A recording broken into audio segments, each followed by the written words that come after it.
नादं जगद्वेषणां विनेशां श्रियामिन्द्राभुतरं नारायणाहं ओम विश्वस्तेन्द्रविभूतप्रवृत्तिं यातनादमुद्रे चक्रे रतनैलेशं गतण्डोददानं मेघश्यामं कुमणीनगुडं पीतवस्त्रां भागं सुधां तन्दे दुःखादेवं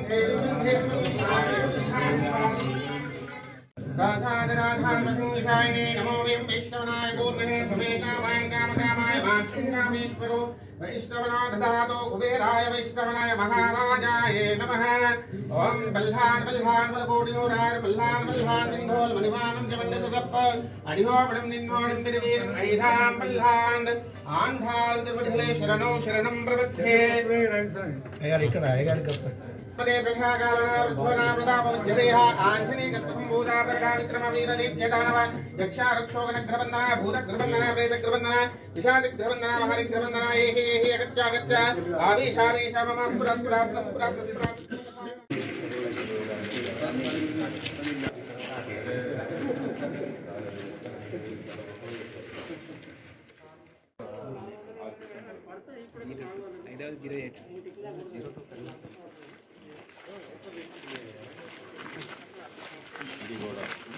సీడ్స్ తర్వాత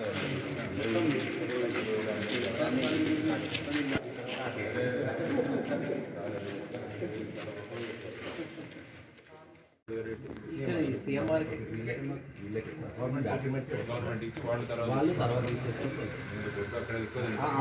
తమిళనాడు కేరళ ఎరువు బయట కొన్నదానికి మన ఎఫ్టీలో కొన్నదానికి ఏమేమి ఎంత డిఫరెన్స్ వస్తుంది బయట కొన్న ఎరువు ఎఫ్టీఓల రేట్లలో డిఫరెన్స్ ఉంటుంది ఎంత వస్తుంది సుమారు డిఫరెంట్ బయట 370కి రైతులు మీరు డీలర్షిప్ తీసుకోవాలి అదే దాని కొరకు అది కూడా ఎక్కువ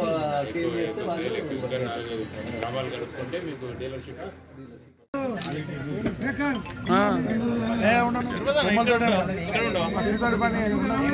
ఇదే ఫోటో వేసుకున్నాం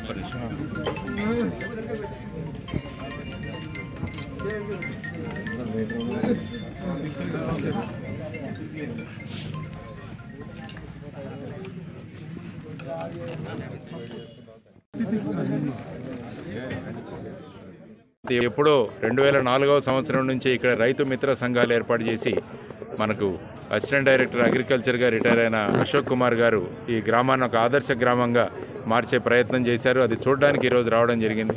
ముఖ్యంగా రైతులందరూ కూడా ఎంతో సంఘటితంగా ఉన్నారు.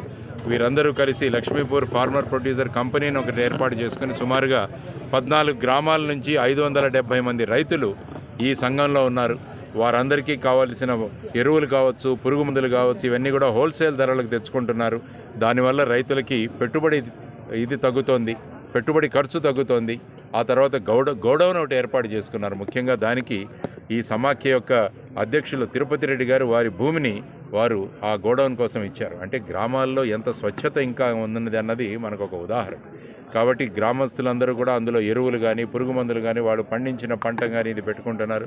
ముఖ్యంగా ఇంకొక పాయింట్ నాకు నచ్చింది ఏంటంటే ఇక్కడ ఒకే పంట మీద ఆధారపడి ఉండట్టు పసుపు పండిస్తున్నారు, తర్వాత వచ్చేసి మనకు మొక్కజొన్న వేస్తున్నారు, వరి వేస్తున్నారు, పల్లి వేస్తున్నారు.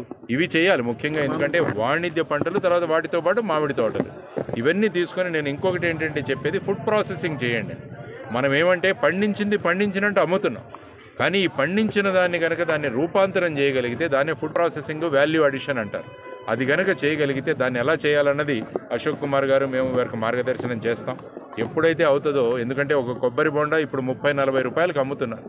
అదే ఫ్లైట్లో కూర్చొని మీరు కొబ్బరి నీళ్లు తాగాలంటే 175 రూపాయలు. అంటే ఏముంది, చిన్నగా ప్రాసెసింగ్ చేయడం, ఒక బాటిల్లో దాన్ని బాటిలింగ్ చేయడం, కొంత ప్రిజర్వేటివ్, దానికోసం ఒక కొబ్బరి బొండా నుంచి 4 బాటిళ్ళు తయారవుతున్నాయి. అంటే సుమారుగా 700 రూపాయలు ఒక కొబ్బరి బొండా అమ్ముతున్నారు. కాబట్టి అది మనం ఎందుకు చేయకూడదు అన్నది ఆలోచించాలి. రైతు ఎప్పుడూ కూడా వ్యాపారిలాగా ఆలోచించాలి. దీనికి కావాల్సిన వ్యవస్థ అంతా కూడా ప్రభుత్వాలు ఏర్పాటు చేయాలి. కాబట్టి ఆ విధంగా ప్రభుత్వాన్ని కూడా మేము కోరుతున్నాం, ప్రభుత్వానికి కూడా ప్రపోజల్స్ ఇస్తున్నాం. ప్రతి ప్రాంతంలో ఆ ప్రాంతంలో పండే పంటల ఆధారితంగా మీరు ఫుడ్ ప్రాసెసింగ్ ఇండస్ట్రీస్ పెట్టండి.